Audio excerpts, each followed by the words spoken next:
Moist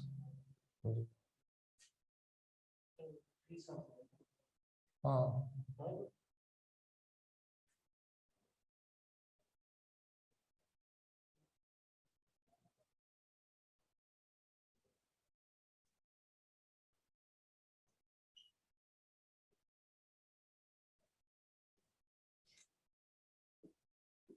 तो कल हमने बेटा फाइलम प्लेटिहेल्मिन्थेस स्टार्ट किया था, लेकिन ड्यू टू सम डिसरप्शन बार बार 2-3 दफा डिसरप्शन हुई, तो मैंने कहा आज इसको हम रिवाइज कर लेते हैं थोड़ा सा, उसको आगे फिर कंटिन्यू करेंगे।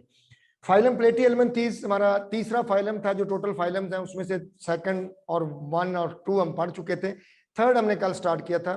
फाइलम प्लेटिहेल्मिन्थेस को फ्लैट वर्म्स कहते हैं। फ्लैट वर्म्स बेटा, प्लेटी का मतलब होता है फ्लैट, हेल्मिन्थेस का मतलब होता है वर्म्स, यानी कि अगर इनको दो हिस्सों में हम डिवाइड कर दें इस वर्ड को, तो प्लेटी का मतलब होता है फ्लैट और हेल्मिन्थेस का मतलब होता है worms. So they are called flat worms. आपको याद होगा हमने कहा था कि ये जो ग्रुप है ये ग्रेड बायलेटेरिया की 3 टाइप्स हमने पढ़ी थी, उसमें से एक टाइप थी एसिलोमेट, ये एसिलोमेट है, दूसरी सीडोसिलोमेट है जो हम नेक्स्ट पढ़ेंगे, तीसरी सिलोमेट है जो हम उससे नेक्स्ट पढ़ेंगे। तो आज हम एसिलोमेट पढ़ रहे हैं, और आपको याद होगा कि जितने भी ये एसिलोमेट हैं ऑफ कोर्स ये बायलेटरल सिमेट्री भी होते हैं।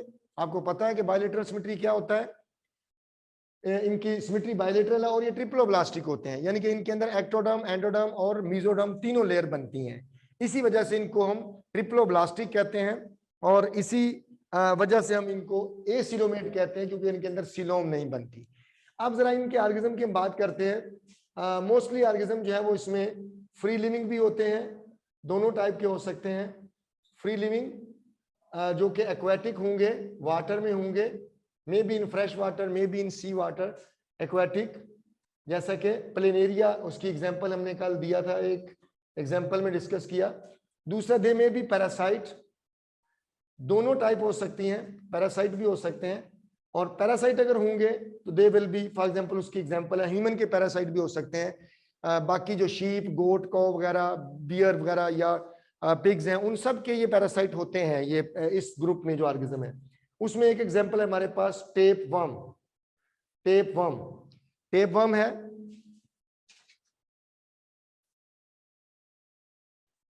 टेप वर्म, और टेप वर्म के साथ इसमें हमने बोला था कल लीवर फ्लूक, लीवर फ्लूक और ब्लड फ्लूक, ये 2-3 एग्जांपल्स हैं। मेनली हम दोनों एग्जांपल्स में से एक एग्जांपल प्लेनेरिया की और एक टेप वर्म की, इन दोनों एग्जांपल को एज ए एग्जांपल और एक मेजर एग्जांपल के तौर पर, एक मेजर ऑर्गेनिज्म के तौर पर डिस्कस करेंगे। जब हम प्लेनेरिया की बात करते हैं तो स्ट्रक्चर से हमें पता चलता है कि इसकी जो शेप है वो लीफ लाइक है। ये बात मैंने कल बताई आपको कि इनकी शेप ऐसे होती है, बहुत ज्यादा बड़ा साइज नहीं होता, hardly 2-3 millimetre up to less than 1 centimetre जो है उसका साइज होता है। इसकी वेंट्रल साइड पर, यानी कि जब ऑर्गेनिज्म मूव करता है तो उसकी वो सरफेस जो मूवमेंट के दौरान चलते फिरते वो सरफेस जो जमीन की तरफ होती है उसको वेंट्रल कहते हैं। तो बेटा इसकी वेंट्रल साइड पर एक माउथ ओपनिंग होती है, और एक ही ओपनिंग होती है माउथ की, क्योंकि हमने बोला था कि अगर 2 ओपनिंग होंगी तो हम कहते हैं ट्यूब लाइक डाइजेस्टिव सिस्टम। इसका डाइजेस्टिव सिस्टम सैक लाइक है। सैक लाइक क्यों कहते हैं, क्योंकि एक ही ओपनिंग है, यही उसका माउथ है, यही उसका एनस है, यहीं से फूड एंटर होगी और यहीं से उसका जो वेस्ट मटेरियल है, इजेस्टेड मटेरियल है, वो बाहर आएगा, ठीक है। और इसी माउथ से, ये मैं उसकी वेंट्रल साइड दिखा रहा हूं, यानी कि जब प्लेनेरिया मूव कर रहा है तो उसकी नीचे वाली साइड दिखा रहा हूं मैं आपको। और इसमें बेटा दोनों साइडों पर छोटे छोटे पोर्स होते हैं, ये स्मॉल पोर्स होते हैं दोनों साइडों पर, और इन दोनों साइडों पर इन जो पोर्स हैं इनको हमने नाम दिया था एक्सक्रीटोपोर्स। ये बेटा इनके वो पोर्स हैं जिससे इनका यूरिन निकलता है। एक्सक्रीटरी सिस्टम की जो ट्यूब्स होती हैं वो इसके साथ कनेक्टेड है अंदर से। ये जो ओपनिंग है माउथ की, इस माउथ की ओपनिंग के आपको सबको पता है कि जैसे ये हमारी माउथ की ओपनिंग है, माउथ से आगे हमारा फेरेंक्स होता है, बिल्कुल ऐसे इनका भी होता है, माउथ से आगे फेरेंक्स है, और फेरेंक्स जो है वो इंटेस्टाइन में खुलता है। लेकिन एक फर्क है कि जैसे हम अपनी जुबान को माउथ से बाहर निकाल सकते हैं, इनका जो फेरेंक्स है वो इनके माउथ से बाहर की तरफ आ सकता है। फेरेंक्स जैसे हमारा माउथ, उससे आगे बिल्कुल जहां पर हमारा फेरेंक्स है, जो जहां पर हमारी 2 ओपनिंग्स आ जाती हैं, जैसे मैं ह्यूमन में एग्जांपल देता हूं कि ये हमारी माउथ की ओपनिंग है, ये हमारी नेजल ओपनिंग है, और यहां से आगे ये ट्रेकिया है जिसको हम सांस की नाली कहते हैं। ये उसकी ओपनिंग को ग्लोटिस कहते हैं। ये एपिग्लोटिस है, ये हमारी जुबान है ये वाली। और इसके साथ ही यहां पर बेटा साथ साथ होता है एसोफेगस। तो अब आप देखते हैं, ये हो गई हमारी नेजल ओपनिंग, ये ह्यूमन की मैं बात कर रहा हूं। ये हमारी ओरल ओपनिंग, ओरल कैविटी, और ये वो पॉइंट है जिसको हम फेरेंक्स कहते हैं। फेरेंक्स यानी कि माउथ के बाद जब हम खाना खाते हैं तो खाना जहां पर जाता है, या जहां पर नाक और नाक और मुंह की ओपनिंग दोनों आपस में मिलती हैं, उस पॉइंट को फेरेंक्स कहते हैं। तो जैसे हमारा भी फेरेंक्स है, इनका भी फेरेंक्स होता है, लेकिन फर्क यह है कि इनका फेरेंक्स जो है वो इवर्ट हो सकता है। इवर्ट का मतलब होता है कि उल्टा होके बाहर आ सकता है। तो जैसे मैं आपको बताऊं कि ये इनका फेरेंक्स यहां से ये बाहर की तरफ निकलता है, और ये उल्टा होके बाहर की तरफ क्यों निकलता है? फूड को सक करने के लिए। फूड सक करता है फिर अंदर चला जाता है। यानी कि ऐसे मैं आपको बताता हूं, ये फॉर एग्जांपल माउथ की ओपनिंग है, और ये माउथ की ओपनिंग है। इधर अगर आपको नजर आ रहा हो, ये बेटा माउथ की ओपनिंग है, और इससे आगे फेरेंक्स है। तो क्या होता है कि माउथ में से फेरेंक्स ऐसे बाहर निकलता है, फूड लेता है, और फेरेंक्स फिर अंदर चला जाता है। यानी कि माउथ से फेरेंक्स बाहर आता है, फूड लेके फिर अंदर चला जाता है, फेरेंक्स बाहर आता है, तो फेरेंक्स इसका इवर्ट हो सकता है। ज़रा ये अगर एक्टिविटी से मैं ना शो करूं तो अंदाजा नहीं होगा कि इस ओपनिंग को हम माउथ कह रहे हैं, और ये इसकी ओपनिंग जो है वो फेरेंक्स है। बाहर तो फेरेंक्स बाहर नहीं होना चाहिए, फेरेंक्स माउथ से आगे होना चाहिए। ये आगे ही है, लेकिन ये इवर्ट हो जाता है। इसके अलावा इसमें बेटा दो आई स्पॉट्स भी नजर आते हैं। आई स्पॉट्स इसके सेंसरी ऑर्गन्स हैं। ये प्रॉपर आईज नहीं है, ये सिर्फ ऐसा एरिया जो लाइट सेंसिटिव एरिया है। इससे इसको पता चलता है कि वो लाइट में है या अंधेरे में है। तो लाइट का होना या ना होना, लाइट का ज्यादा होना कम होना, इसका अंदाजा उसको यहां से होता है। तो दैट्स व्हाई इसको आई स्पॉट्स कहा जाता है, आईज नहीं है ये प्रॉपर। अब अगर हम इस फेरेंक्स, इस प्लेनेरिया को ऐसे लंबाई के रुख ऐसे कट करें, तो कट करने से हमें इसकी अंदर से स्ट्रक्चर कुछ ऐसे मिलेगी। मैंने इसी प्लेनेरिया को फॉर एग्जांपल हमने कट किया, और कटा हुआ प्लेनेरिया हमारे पास ये है। ये बेटा उसकी माउथ की ओपनिंग थी, और माउथ की ओपनिंग से आगे ये फेरेंक्स था जो आगे ओपन हो जाता था इंटेस्टाइन में। ये इंटेस्टाइन की एक ब्रांच है, ये हाईली फोल्डेड, और ये इंटेस्टाइन की यहां से दूसरी ब्रांच निकलती है। ये इंटेस्टाइन की एक ब्रांच है, ये इंटेस्टाइन की एक ब्रांच हो गई। ये बेटा इंटेस्टाइन की दूसरी ब्रांच हो गई। ये इंटेस्टाइन की दूसरी ब्रांच होगी। यानी कि ऐसे ये इंटेस्टाइन है, और इंटेस्टाइन ऐसे हाईली फोल्डेड है। ये इंटेस्टाइन और उसकी बॉडी फोल्डेड है। यानी कि अगर फूड जाएगी तो फूड इस इंटेस्टाइन के अंदर जाएगी। यहां पर फूड होगी। ये जो डॉट्स मैं बना रहा हूं, आप समझें ये फूड है जो इंटेस्टाइन के अंदर से गुजर रही है। तो इंटेस्टाइन ऐसे सीधी सीधी ट्यूब नहीं है, बल्कि उसकी ब्रांचेस बनी हुई हैं, उसकी ब्रांचेस साइडों पर बनी हुई हैं। उसका फायदा क्या है कि ये इंटेस्टाइन ना सिर्फ डाइजेशन का काम कर रही है, बल्कि ये इंटेस्टाइन जो है वो फूड को ट्रांसपोर्ट भी करती है। इनके अंदर ब्लड वेस्कुलर सिस्टम नहीं होता, सर्कुलेटरी सिस्टम एब्सेंट है। नो सर्कुलेटरी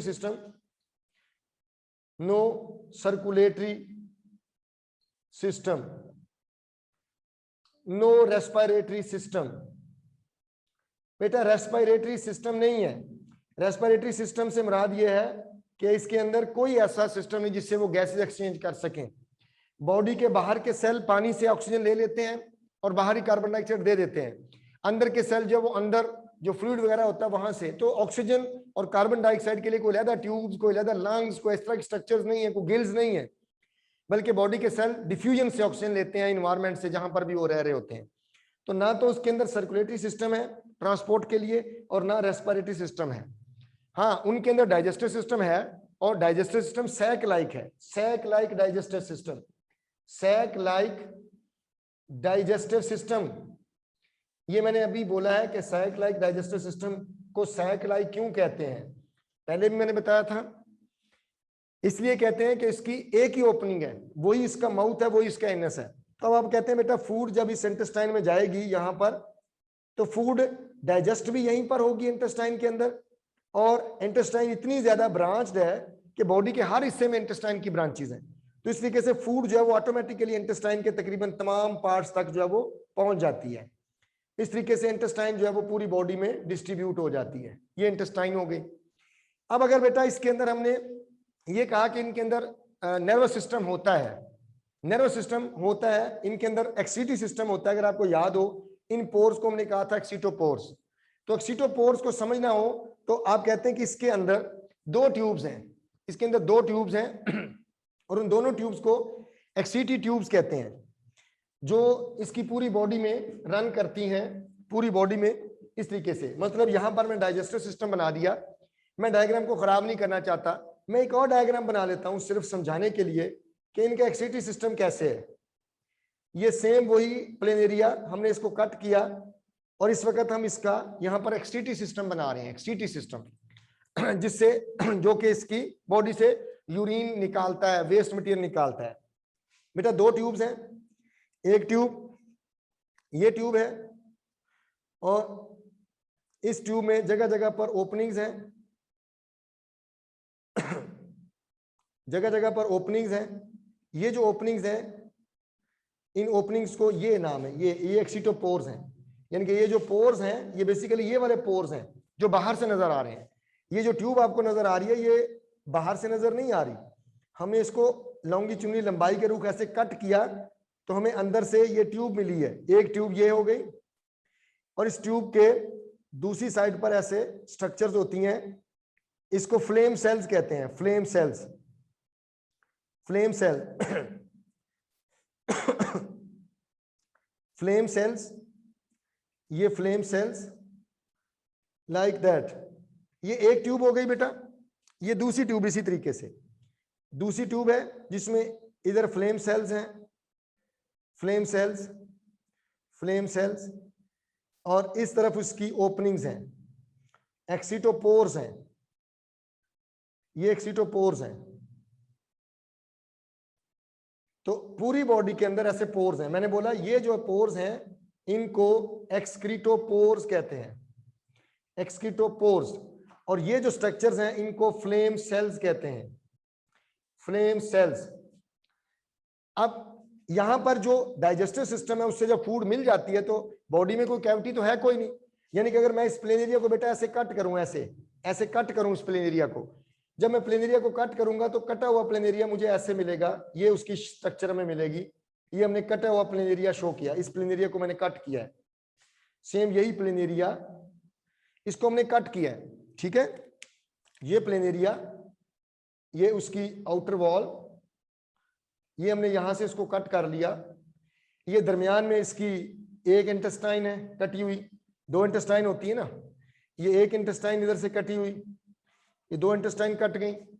और उसके बाद इसके यहां पर मीज़ेनकाइम सेल्स होंगे ये, और ये बेटा बाहर स्किन जो है ये इसकी एक्टोडर्म होगी, एक्टोडर्म।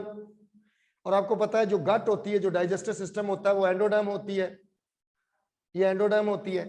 और इसमें कोई कैविटी नहीं है, बल्कि ये जो सारा एरिया है ये भरा हुआ है सेल से, इसमें सेल्स हैं मीज़ेनकाइम। तो यही वजह कि हम कहते हैं इसमें नो सिलोम, सिलोम नहीं है, इसीलिए हमने इनको एसिलोमेट कहा था। यानी कि अगर इसको कट करें तो अंदर इसके कोई कैविटी नहीं है, अंदर सेल्स भरे हुए हैं, उस सेल्स के मजमे को, उस सेल्स के क्लस्टर को मीज़ेनकाइम कहते हैं। तो ये जो हमने स्ट्रक्चर बनाई है इतनी सी, ये जो ट्यूब है, इस ट्यूब को हम कहेंगे एक्सक्रीटरी ट्यूब। दो एक्सक्रीटरी ट्यूब्स होती हैं। तो बॉडी के अंदर यहां पर जो वेस्ट मटेरियल होता है वो इन एक्सक्रीटरी ट्यूब में चला जाता है, इन फ्लेम सेल्स के जरिए, और फिर इस ट्यूब के जरिए यहां से एक्सीटोपोर से बाहर चला जाता है। तो बेटा फ्लेम सेल मटेरियल को इनटेक करते हैं ट्यूब के अंदर और एक्सीटोपोर बाहर निकालते हैं। जस्ट टू शो यू, हालांकि इतनी डिटेल बुक में नहीं दी गई, लेकिन एक थ्योरी के लिए कि ऐसा कैसे होता है, मैं ये काम कर रहा हूं कि इतना सा पोर्शन इसका, ये जो ट्यूब है इसका पोर्शन मैं बड़ा करके यहां पर दिखा रहा हूं। ये एक ट्यूब है, उस ट्यूब की वॉल ऐसे ही है जैसे कैप्रीज की वॉल होती है, और यहां पर ये इसका फ्लेम सेल है, ये एक सेल, ये दूसरा सेल, ये तीसरा सेल, ये ट्यूब है, ये एक सेल, ये दूसरा सेल, ये तीसरा सेल, ये चौथा सेल, पांचवा, और ये एक्सीटोपोर्स हो गया। बेटा ये जो ट्यूब है, इसको मैंने ये बना दिया आपके सामने। ये इसमें एक फ्लेम सेल था, ये दूसरा फ्लेम सेल बना दिया, ये एक्सीटोपोर एक था, ये एक एक्सीटोपोर बन गया। तो हमने कहा ये जो ट्यूब है, इस ट्यूब को मैंने बड़ा करके दिखाया, ये भी सेल है, मैंने इसको फ्लेम सेल कहा है, ये भी एक सेल है। लेकिन जैसे ये एक सेल है, ये सेल है, ये सेल है, ये भी एक सेल है, ये सारे सेल्स हैं। जैसे कैपरीज की वॉल में सेल्स होते हैं, इसी तरीके से ये भी सेल्स हैं। यानी कि आप कह सकते हैं ये बाकी जो सेल्स हैं ये ऐसे फ्लैट सेल हैं, ऐसे, ये एक सेल, ये दूसरा सेल। लेकिन ये जो सेल है ये ऐसे कर्व्ड सेल है, ऐसे। ये बज़ाहिर तो ये भी सेल है, कोई फर्क नहीं है, लेकिन इस सेल की शेप ऐसे है, कर्व्ड है। इस सेल के अंदर की तरफ ये जो जगह है, यहां पर बेटा ऐसे हेयर लाइक स्ट्रक्चर्स होती हैं, सीलिया। यहां पर सीलिया का क्लस्टर होता है, ये यहां पर सीलिया होते हैं एक क्लस्टर की सूरत में। इस को कहते हैं टफ्ट ऑफ सीलिया। टफ्ट बेटा गुच्छे को कहते हैं, क्लस्टर को कहते हैं। अब जब यहां पर वेस्ट मटेरियल है, यानी कि यहां पर वेस्ट मटेरियल है, ये जो वेस्ट मटेरियल है यहां पर, ये इन सेल्स में एंटर होता है, और फिर इन सेल से ये ट्यूब में एंटर हो जाता है और ट्यूब से बाहर चला जाता है। लेकिन क्वेश्चन ये कि इन सेल में क्यों एंटर होता है? इन सेल में यहां से क्यों नहीं एंटर हो सकता? यस, यहां से भी एंटर हो सकता है। जो वेस्ट मटेरियल होगा, जैसे अमोनिया है, जैसे एक्स्ट्रा वेस्ट मटेरियल है, वो इन सेल से एंटर हो सकता है। लेकिन बेटा इस सेल का सरफेस एरिया इतना सा है, यानी कि यहां से एंटर हो सकता है, लेकिन इस सेल का सरफेस एरिया ज्यादा है। अब मुझे बताएं, इस सेल से मटेरियल ज्यादा गुजर सकता है या इस सेल से? ये एरो बता रहे हैं कि यहां से मटेरियल गुजर सकता है। एरो ये हमें समझा रहे हैं कि यहां से मटेरियल गुजर सकता है। इसका सरफेस एरिया ज्यादा है या इसका? प्लीज जवाब चाहिए मुझे।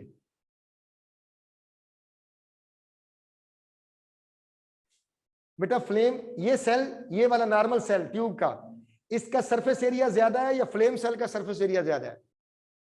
सर फ्लेम सेल का। फ्लेम सेल का सरफेस एरिया ज्यादा है, इसलिए फ्लेम सेल के ल्यूमन में, उसकी ल्यूमन कहते हैं कैविटी को। जैसे ये मेरे पास मार्कर का कैप है, इसकी कैविटी को मैं बोलूंगा ल्यूमन, LUMEN, ल्यूमन। इसके ल्यूमन में सीलिया है ये। तो जब बेटा यहां से वेस्ट मटेरियल इसके अंदर आता है, तो सीलिया जो है वो बीट करते हैं। सीलिया की ऐसे मूवमेंट हो रही होती है, उस सीलिया की मूवमेंट की वजह से वेस्ट मटेरियल यहां से आगे पुश हो जाता है और यहां से फिर वो बाहर चला जाता है। तो अब कहते हैं कि जो फ्लेम सेल्स हैं वो स्पेशलाइज्ड हैं कि एक तो उनका सरफेस एरिया ज्यादा, वहां से मटेरियल ज्यादा अब्सॉर्ब होगा, और दूसरा उसके अंदर जब मटेरियल पहुंचता है तो वहां पर रुकता नहीं है, बल्कि वहां से फ्लेम सेल्स के अंदर मौजूद जो सीलिया है वो उसको बीट करते हैं, उसको पुश करते हैं ताकि यहां से आगे जाए। इसलिए कंटिन्यूसली मटेरियल अंदर आता रहता है। इनको फ्लेम सेल कहते हैं इसलिए हैं कि इनके अंदर जो सीलिया का क्लस्टर है, जब वो मूव कर रहा होता है तो हम उसको जब माइक्रोस्कोप में देखते हैं ऐसे लगता है जैसे कैंडल का फ्लेम फ्लिकर कर रहा है। फ्लिकरिंग का मतलब होता है कैंडल चल रही हो और आप उसके करीब हल्की सी जरा फूंक मारें या हवा चल रही हो तो कैंडल का फ्लेम बड़ी तेजी से ऐसे ऐसे मूव करता है, उसको कहते हैं flickering of flame. So these cilia, cluster of cilia in the flame cells, while they are beating, they looks like the flickering flame. So that's why this cell is called flame cell. And flame cell is responsible to absorb the waste material and push it into the XCT tube, and from the XCT tube it is going out. तो ये इनका XCT system होता है जो कि well develop होता है। अच्छा, अब बेटा इनके अंदर नर्वस सिस्टम भी मौजूद होता है, सेंट्रलाइज नर्वस सिस्टम होता है। मैं एक और डायग्राम बना दूंगा, आपकी बुक में तो एक लाइन लिखी हुई है, जस्ट याद कराने के लिए, समझाने के लिए मैं ज्यादा बता रहा हूं कि फॉर एग्जांपल मैंने एक ये डाइजेस्टर, ये एक और डायग्राम बनाई। इस डायग्राम में जी बेटा, सर जो आपने सीलिया का बताया एक और दफा बता दें।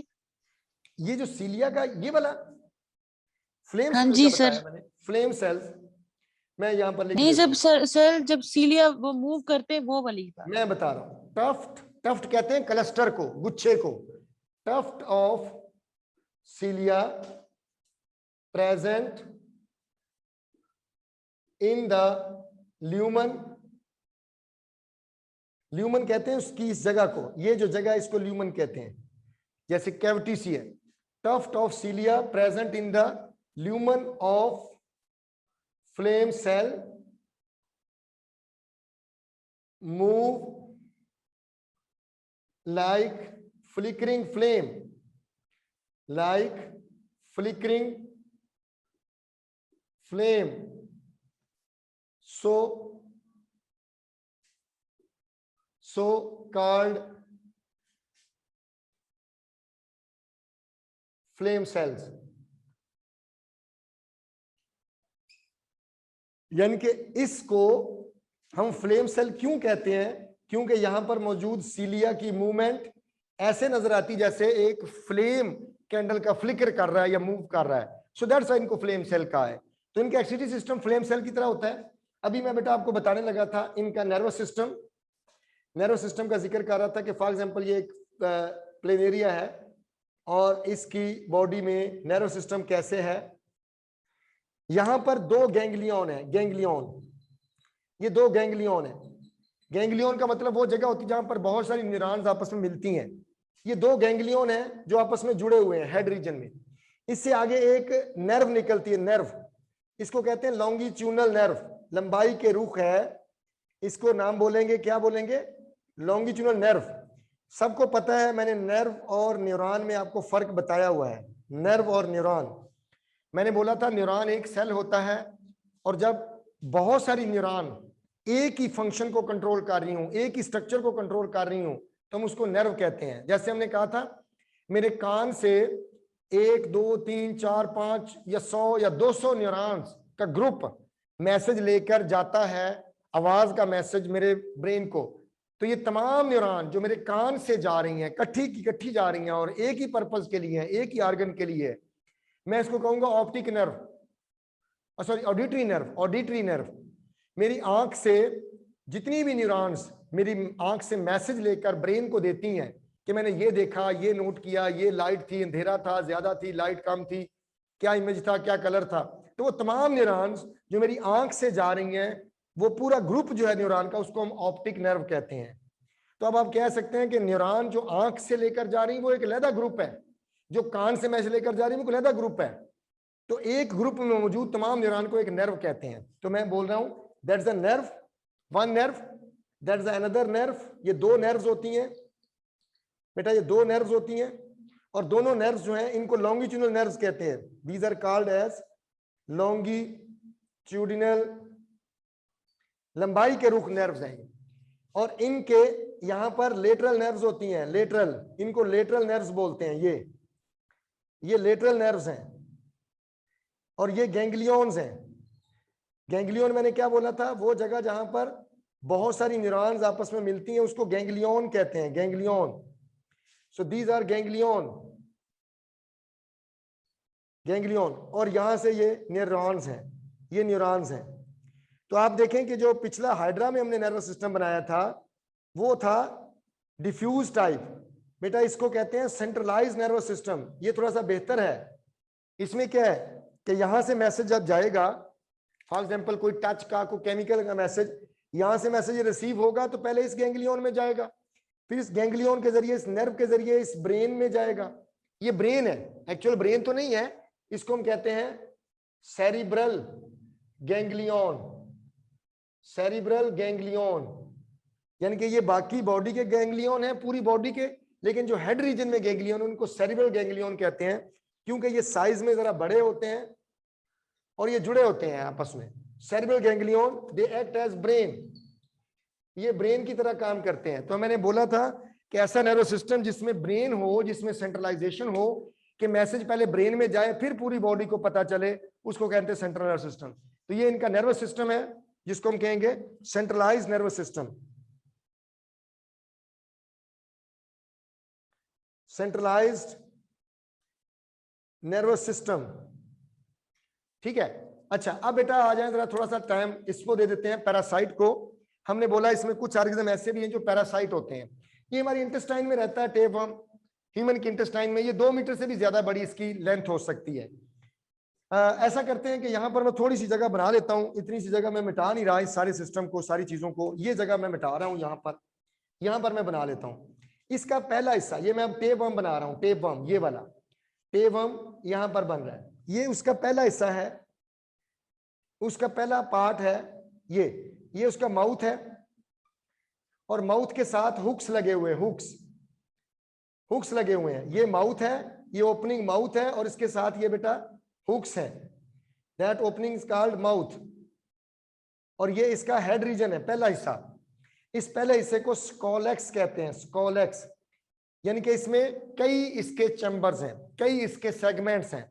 इसमें तो एक ही बॉडी है ना, इसकी बॉडी में सेगमेंट्स हैं। ये इसकी बॉडी का पहला सेगमेंट हो गया एक, जिसको स्कोलेक्स कहते हैं, ये वाला, दूसरा सेगमेंट, तीसरा सेगमेंट, चौथा सेगमेंट, पांचवा सेगमेंट, फॉर एग्जाम्पल ये छठा सेगमेंट, सातवां सेगमेंट, एंड सो ऑन करते करते, फॉर एग्जाम्पल यहां से हम इसको कटा हुआ शो करते हैं, या आगे ये आठवां सेगमेंट, ये नौवां सेगमेंट, ये बड़ा। तो अब आप देखते हैं ये बहुत बड़ा एक वर्म होता है, एक सेगमेंटेड होता है। इसके हर सेगमेंट के अंदर ओवरीज भी होती हैं, टेस्टिस भी होते हैं। हर सेगमेंट के अंदर ओवरीज भी होती हैं, टेस्टिस भी होती हैं। हर सेगमेंट में ओवरीज भी होती हैं, टेस्टिस भी होते हैं। हर सेगमेंट में ओवरीज भी, टेस्टिस भी, यानी कि इसके अंदर एक सिस्टम ऐसा है जिसको रिप्रोडक्टिव सिस्टम कहते हैं, जो वेल डेवलप है, हर सेगमेंट में है। इसका जो पहला सेगमेंट है ये बेटा हमारी इंटेस्टाइन के साथ जाके ये अटैच हो जाता है अपने हुक्स के जरिए, वहां से ये फूड लेता है और बाकी तमाम सेगमेंट को फूड मिलती जाती है। ये सबसे पुराना सेगमेंट है जो पहले बना था, ये उसके बाद बना है, ये उसके बाद बना है, ये उसके बाद बना है, ये उसके बाद, और ये सेगमेंट अभी बना है। कैसे बनता है सेगमेंट? ये जो स्कोलेक्स है, ये जो पहला सेगमेंट है ये वाला, ये बेटा डिवाइड कर जाता है, मसलन एक सेगमेंट डिवाइड कर गया, अब ये थोड़ा सा बड़ा हो जाएगा, स्कोलेक्स से फिर एक, यानी कि स्कोलेक्स डिवाइड करता जा रहा है और नए सेगमेंट बनाता जा रहा है। स्कोलेक्स इसका हेड होता है, जिसके आगे माउथ है, उसके आगे हुक्स लगी हुई है, और बेटा हर सेगमेंट को प्रोग्लोटिड कहते हैं। ये हर सेगमेंट क्या कहलाता है? Proglottid, proglottid. इसके हर सेगमेंट के अंदर रिप्रोडक्टिव सिस्टम है, हर सेगमेंट में जाइगोट बन रहा है, हर सेगमेंट में एम्ब्रियो बन रहा है। एक्चुअली ये पैरासाइट खत्म नहीं होता, बड़ा मुश्किल होता है इसका। अगर फीसिस के साथ देखा जाए तो इसका एक सेगमेंट हमारे फीसिस के साथ, पखाने के साथ टूट के बाहर आ जाता है, उसमें जाइगोट होता है, एग और स्पर्म फ्यूज हो चुके होते हैं, वो फीसिस के अंदर जाइगोट बना हुआ है, वो पानी के साथ कभी बह के किसी पॉन्ड में, किसी स्ट्रीम में चला जाएगा, जहां पर वो जाएगा वहां पर वो जाइगोट जब वो लार्वा में चेंज हो जाएगा पानी में, और वहां से अगर किसी गोट ने, किसी कौ ने, किसी शीप ने उस पानी को पिया तो वो उसकी बॉडी में चला जाएगा, किसी इंसान ने पिया तो उसकी बॉडी में चला जाएगा। या कभी कभी ऐसा भी होता है कि दरमियान में एक और होस्ट आ जाता है जिसको हम स्नेल कहते हैं, यानी कि हमने खाना खाया, खाने के साथ किसी न किसी वजह से पानी गंदी जगह से पी लिया, उसके अंदर इस वर्म का एग या जाइगोट आ गया, अब वो हमारी बॉडी में पूरा वर्म बन जाएगा कुछ हफ्तों के बाद, और जैसे जैसे वर्म बड़ा होता जाएगा उसका जो सबसे पुराना सेगमेंट होगा, मेच्योर सेगमेंट, वो सबसे पहले टूटेगा, उसके अंदर जाइगोट होगा। तो फीसिस के साथ एक एक सेगमेंट टूट के जाता रहता है। अब वर्म पूरा खत्म ही नहीं हो रहा, एक सेगमेंट यहां से नया बन गया, एक यहां से टूट गया, एक नया बन गया, तो वर्म तो उतना ही रहेगा। इसलिए एक वर्म के अंदर एग भी है, स्पर्म भी है, जाइगोट है। वर्म का एक पीस सेगमेंट टूट के जब फीसिस के साथ जाएगा, जाइगोट बनेगा और वो पानी में चला गया, सीवरेज के वाटर में चला गया, या वो रिवर, पॉन्ड, स्ट्रीम, कैनाल तक पहुंच गया, वहां पर कुछ दिन रहने के बाद वो जाइगोट में डेवलप होने के बाद एम्ब्रियो में डेवलप हो जाएगा।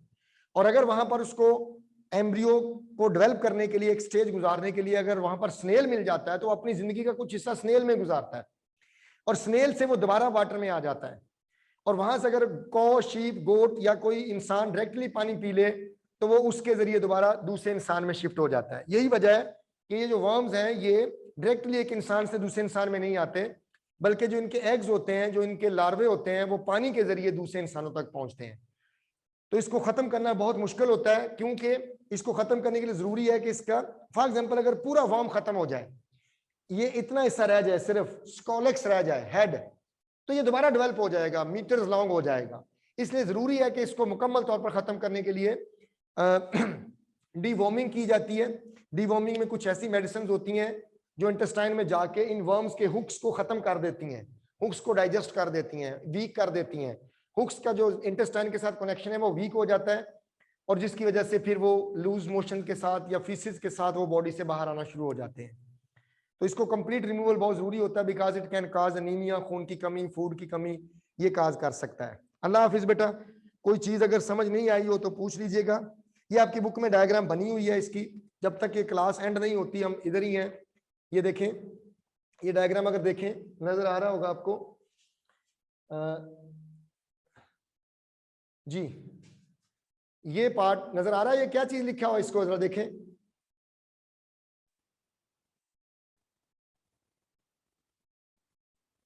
कोई आवाज दे, कोई बोले। स्कॉलेक्स। ये स्कॉलेक्स है, ये हेड रीजन है, उसके आगे उसका माउथ है, उसके ऊपर हुक्स लगे हुए हैं, और उसके बाद बाकी पूरा उसका सेगमेंट है। ये सबसे बड़ा पीस होगा जो सबसे मैच्योर होगा, ये टूट जाएगा और ये फीसिस के साथ चला जाएगा, और इसके हर सेगमेंट जो है वो मैच्योर होता जाएगा।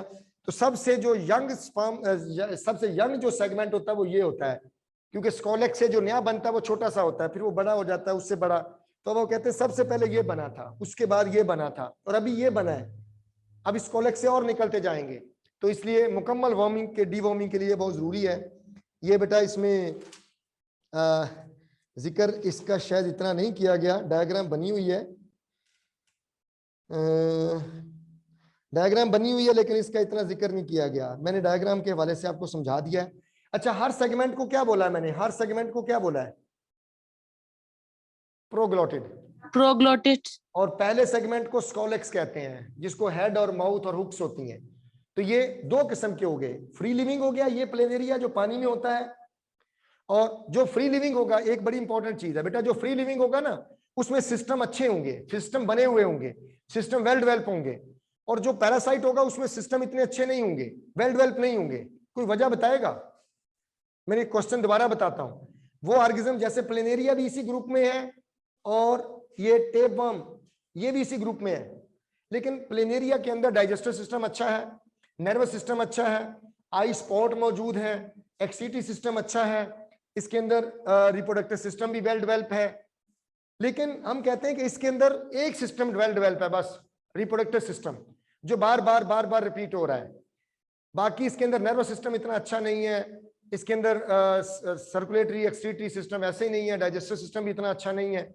क्यों नहीं है, यानी कि इसके अंदर इतने अच्छे सिस्टम क्यों नहीं है? क्योंकि सर इसको खुराक भी डाइजेस्टेड मिल जाती है हमारी, वेरी गुड, शाबाश, हमारी बस यही इंटेस्टाइन से। बात और थी कि बेटा जिसको बनी बनाई खुराक मिल जाए, बना बनाया फूड मिल जाए, ब्लड से फूड मिल जाए, डाइजेस्टेड फूड मिल जाए, उसको क्या जरूरत है डाइजेस्टिव सिस्टम की। और जब वो पैरासाइट है तो उसको तो नर्वस सिस्टम की भी जरूरत नहीं है, उसको तो आईज की भी जरूरत नहीं है, इसलिए कि उसकी बॉडी का टेम्परेचर चेंज ही नहीं होना, क्योंकि वो तो बॉडी के अंदर है, वो तो हर वक्त एक खास इन्वायरमेंट में रहता है, प्रोटेक्टेड इन्वायरमेंट में रहता है। इसलिए उसको एक्सीटी सिस्टम की भी जरूरत नहीं है, क्योंकि वो तो अपने हर सेगमेंट को फीसिस के साथ रिमूव करता जा रहा है। जो नया सेगमेंट बनता है वो अंदर रहता है, जो पुराना सेगमेंट होता है वो टूट के निकलता जा रहा है। दैट्स ऑल बेटा, अल्लाह हाफिज।